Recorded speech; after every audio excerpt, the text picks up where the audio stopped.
আসসালামু আলাইকুম। আহ, গতকাল পরশুদিন হচ্ছে বাজেটের যে হচ্ছে ইয়াগুলো পাস হয়েছে, বাজেট বিল কোনটায় দাম বাড়লো কোনটায় দাম কমলো, 30% মুক্তিযোদ্ধা যে কোঠা বহাল ছিল সে বহালই রয়েছে। এখন আমার কথা হলো গিয়ে যে আমরা কেন এতটা অসামাজিক বা কেন এতটা ন্যারো মন মাইন্ডের?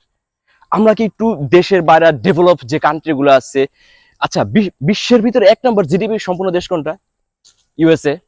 ইউএসএ তে যে হচ্ছে বিশ্ব ব্যাংক রয়েছে, সেই বিশ্ব ব্যাংকটা কার? এটা কিন্তু ব্যক্তিগত। ওইখানে সরকারি কত পার্সেন্ট চাকরিজীবী আছে? 10%, 12%, 15%। আমরা কেন বাঙালি হয়ে আমাদের এই সরকারি চাকরি লাগবে, সরকারি চাকরি লাগবে, সরকারি চাকরি লাগবে? ভাই পারলে নিজে কিছু করেন। আল্লাহ তো আপনাকে একটা সুন্দর একটা মেধা দিচ্ছে, নিজের মেধাটাকে নিজের একটু কাজে লাগান। সরকারি চাকরিতে 20, 30, 40 হাজার, 50 হাজার টাকা স্যালারি, হ্যাঁ স্যালারি ঠিক আছে, স্যালারি পরে ইয়ে আছে আপনার খুব সুন্দর একটা অ্যামাউন্ট পাবেন শান্তিতে থাকার জন্য। ভাই দাঁত থাকতে দাঁতের মর্মতা বোঝেন। আপনি যদি দাঁতই না থাকে তাহলে হচ্ছে বৃদ্ধের সময় টাকা দিয়ে কি করবেন যদি কিছু নাই খাইতে পারেন? ইয়াং বয়সে বেশি টাকা ইনকাম করেন, বেশি কিছু খান, নিজেকে একটু try to do something your self, নিজে কিছু করার চেষ্টা করেন ভাই। এই যে সমাজটা পিছিয়ে আছে কিসের জন্য? দেখেন, আমরা যারা 90 দশকের আছি, আমাদের বাপ চাচারা কিন্তু কি ছিল, সেনাবাহিনীতে চাকরি পাইছে, কেউ আর্মিতে চাকরি পাইছে, কেউ পুলিশে চাকরি পাইছে। এরা কিন্তু চাকরি করে নাই, কারণ কি ছিল, আমাদের দাদারা ছিল জমিদার। এরা কি করছে, চাকরি থেকে ফালাই চলে আসছে, না দূর বেটা আমার বাপের এত কিছু আছে, আমি কেন সরকারের গোলাম হবো, এই থিঙ্কিং এ তারা চলে আসছে। কিন্তু আমাদের বড় ভাইরা শুরু হয়েছে কি, সরকারি চাকরি লাগবেই। আমার ফ্যামিলিতে হচ্ছে কাজিনকে সহ 5 জন হচ্ছে গভর্নমেন্ট জব করেন।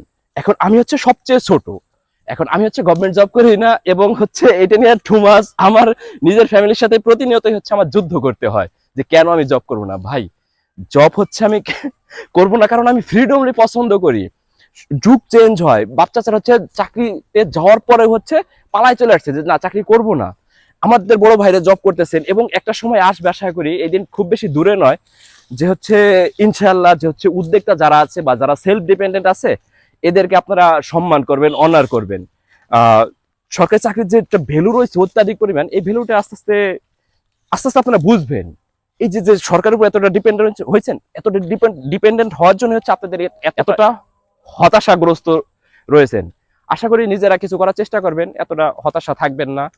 স্টুডেন্ট অবস্থায় কিছু করার চেষ্টা করেন, এমনিতেই হচ্ছে স্বাবলম্বী হয়ে যাবেন। তখন আর এই কত পার্সেন্ট কোঠা রইলো, কি হইলো, সরকারি চাকরি লাগবে, বিয়ে করতে গেলে প্রবলেম, এসব কোনো কিছু থাকবে না। সমাজটা আপনার আমার মাধ্যমে চেঞ্জ হবে। আজকে আমি যদি পরিবর্তন না হই, শুধু কথা বলি, তাহলে কি হবে? কাজের কিন্তু আসবে না। আজকে আমি পরিবর্তন হই, কালকে আপনি পরিবর্তন হবেন, পরশুদিন আরেকজন পরিবর্তন হবে। এভাবে আমাদের সমাজটা একদিন সুন্দর একটি সমাজ হবে। থ্যাংক ইউ, আল্লাহ হাফেজ।